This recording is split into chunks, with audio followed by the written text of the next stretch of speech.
guys, and welcome to a new episode of Football Show. Today I'm going to talk about yesterday's games from different three European leagues, and also we're going to talk about today's games in the Premier League. And I should have enough time to reveal my predictions for the European leagues. If not, again I'll postpone it to another day. Let's start with the Premier League. First, West Ham versus Chelsea ended up 5-1 win for Chelsea. A great win for Chelsea. West Ham got themselves with the lead in the first half. A fantastic goal from Paqueta in the first 6 minutes. West Ham scored a great goal, but Chelsea responded. João Pedro, again, great header and a great assist by Cucurella, and that was great for thinking for him. And the second goal, amazing assist from João Pedro. That cross to Pedro Neto, unbelievable. And João Pedro, since he came to Chelsea, he's been, firing in all cylinders. Scoring, for them in the Club World Cup, and he's delivered for them so far in the Premier League. Third goal, Enzo Fernandez. Fourth goal, Caicedo. Caicedo once again, absolutely fantastic. Caicedo is lightly but surely, getting step by step on becoming one of the best midfielders in the Premier League. You have to say he's up there. The likes of Rodri, Declan Rice. That guy is an absolute monster. Fantastic again, once again, and the fifth goal from Chalobah. And Chelsea, most of their goals came from set pieces, and you could say, they were a bit lucky with that because West Ham's defending were terrible. But you have to still give a lot of credit to Chelsea and respond really well. Despite having a minor blip last week against Crystal Palace, and we all thought, what is this? Chelsea are gonna have a poor start to the season again. But no, they recovered and they won very, very comfortably. They were losing 1-0, a great finish by Paqueta, but Chelsea, great fight back, scoring 5 goals, absolutely destroying West Ham. So it was a very, very good performance from Chelsea. And Estavio, he played instead of Cole Palmer, who, let's not forget, Cole Palmer was injured in the warm-up, so he had to be taken off. American revealed in the press conference that Cole Palmer, before the game, the 4 or 5 days before, was not 100%. So he tried in the warm-up to see whether it's okay or not, but Cole Palmer felt something, so didn't want to take a risk and take him off, which is for sure the correct decision. But yeah, thank God I didn't put him in my fantasy team because there was a I had a big consideration myself to put him there, but I changed my mind. I had a couple of players my mind put. Who could I put? Salah. Because of the prices, obviously, are quite high for those kind of great players in the Premier League. But yeah, I think I think Chelsea, they look really, really good. João Pedro once again, amazing performance from him. Enzo Fernandez, Enzo Fernandez is starting to become an attacking player. He likes to. I feel like he's starting to go forward a bit more, push a bit more, going forward, not be static at times, and scored. And I thought he was very good. It was an amazing performance from Chelsea, scintillating victory, and they deserve to win. That's for sure. West Ham. They can now concede 8 goals. 3 goals against Sunderland and now 5 goals against Chelsea. The pressure is very high on Graham Potter and his players. They've had a terrible start to the season. Gerard Bow was quite upset in his post-match interview, simply not sugarcoating it, and rightly so, because West Ham have had a very, very poor start to the season. They've had a poor transfer window as well. It's been a nightmare for summer.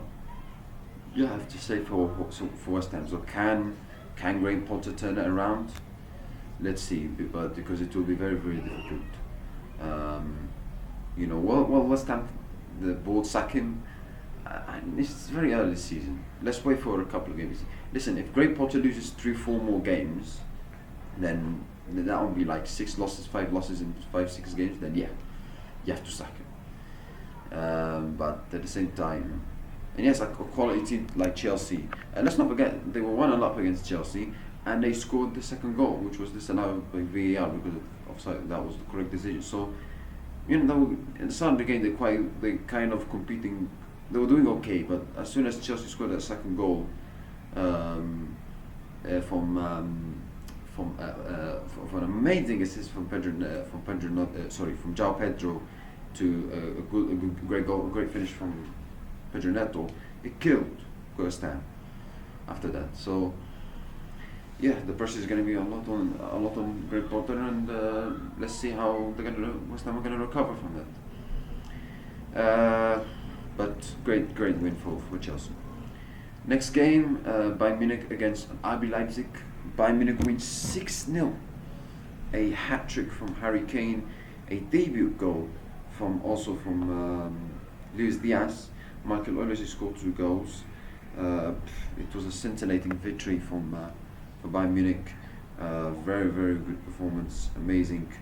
The attack was absolutely outstanding. Gnabry, he got a couple of assists. So Bayern Munich were absolutely superb. Absolutely destroyed Leipzig, because Leipzig, they're a good team. They can give the big teams a bit of a fight. But Bayern Munich absolutely destroyed them. Not only did they destroy them. Yes, Bayern Munich are much better than RB Leipzig in terms of quality. But not only did they destroy them 6-0. So you have to give Bayern Munich a lot of credit. So great start of the season, especially after winning the German Super Cup last week. So great stuff for Ferguson Company and his players. And again, Harry Kane is on fire yet again, scoring a hat trick.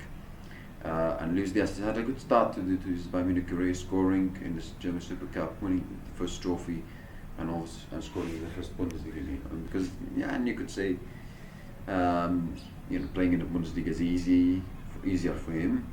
But if he can keep this good level of form, I think he can help Bayern Munich, do well in Champions League. Him and Kane and Michael Olise, etc. So yeah, because they've got quality players. And I had to sign Luis Diaz because they had to have more attacking options because of obviously a horrific injury that Musiala suffered, unfortunately. So yeah, but great win for Bayern Munich. Paris Saint-Germain also win by beating Angers 1-0. Fabian Ruiz with the goal. They also had a disallowed goal by VAR. Ousmane Dembele missed the penalty. PSG win again, and they another win for PSG in Liga, and they look good. They beat Angers 1-0, so yeah, no problems for them. Let's talk about today's Premier League games. Manchester City against Tottenham Hotspur. Manchester City obviously with an amazing start to the season last week by simply smashing Wolves 4-0, and the way they smashed Wolves 4-0, it was breathtaking. The way they played the football was amazing to watch. It was like the City of them years, playing amazing football, destroying teams. The old City, Manchester City that we all know, the great City that we've been watching for a couple of years. But it's one game, as Guardiola said. So who knows? Let's not forget, Wolves are Tottenham will be a completely different opposition to Wolves, because I felt like Wolves were a bit static when they played City last week. So I don't think Tottenham are going to be that static this time. I think Tottenham will. They're not going to give a goal, but they're going to make it difficult, of course, for City, and try to play score from the transitions, from the counter-attack, from set pieces. Because Thomas Frank's side are usually strong in set pieces and scoring set pieces. He proved that at Brentford, and he proved that in the 2 goals they scored against Paris Saint-Germain. So but let's see. I mean, Tottenham, when they play these kind of games against City, they usually do well. But when it comes to the other games, it seems like they don't. Like I said before, Tottenham have a kind of a small club mentality where they play against any team. They are not that great, but when they play against City, they turn up and they become like a superhero team or something. So yeah, but let's not. But obviously Tottenham had a good start of the season by beating Burnley 3-0. Disappointing transfer window, considering they've had a couple of they should have signed like Gibbs White, Brecha Eze, but typical Tottenham, they didn't get them over the line. City had a good great start as well. So it's the first home game. And I don't think it will be easy for City at all. I think Tottenham will make it difficult. Thomas Frank's side, especially against City in the past, they've shown they can do well against these kind of big teams. He proved that at Brentford, Thomas Frank. Tottenham, they'll have to be strong defensively though.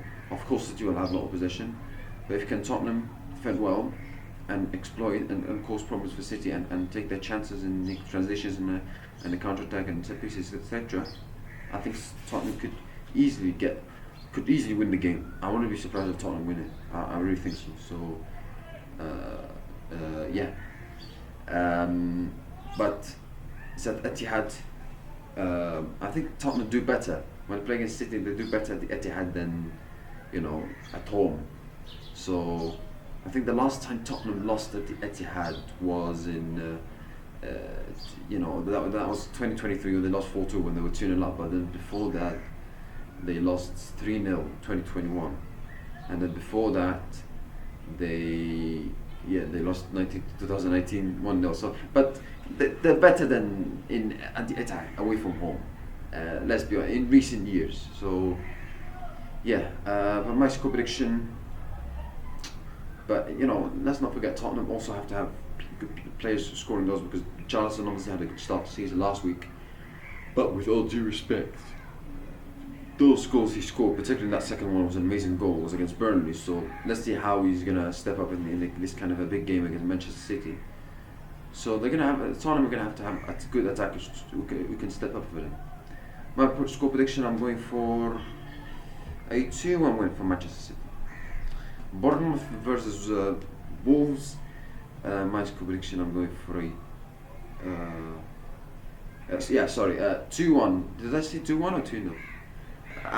Anyway, my prediction: I'm going for a 2-1 win for Manchester City. I think I said 2-1. Bloody hell, I don't remember what I said seconds ago. Bloody hell.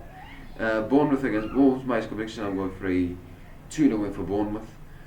Burnley versus Sunderland. I'm going for a 1-1 draw. Brentford versus Aston Villa. I think Aston Villa should win. I'm going for a 1-0 win for Aston Villa. Arsenal against Leeds. Obviously, Arsenal fans very happy, very excited, because obviously that they're gonna sign Brecha Eze. They play Leeds at home. Leeds, they deserve to win against Everton. Yes, the way it happened, the way they got the penalty was obviously a bad decision from the referee and the VAR. But if you look at the game they played against Everton, they deserve to win. They played much better than Everton, and they deserve to win. Even regardless if they got the way they won it, the goal they scored was not unfair. It was not fair. So yeah, but this is something they cannot control. They cannot control refereeing decisions. So yeah, but they played well against Everton last week. What they're going to do is they're going to have to go defensive. I heard Daniel Farke saying before the game that they're not going to park the bus, but I think they should park the bus, because the quality of the players that Arsenal have, the experience, the quality, the knowledge that Arsenal have, is much better than Leeds, with all due respect to them. So, and Arsenal also, I think, if Leeds go for it, they're going to get smashed. If Leeds don't go for it and they defend and they be pragmatic, I think it could be I think maybe Leeds have a better chance of getting something. Let's say that. So, yeah. My prediction: I'm going for a 3-1 win for Arsenal. Now let's talk about my predictions for the European leagues and the Saudi Pro League.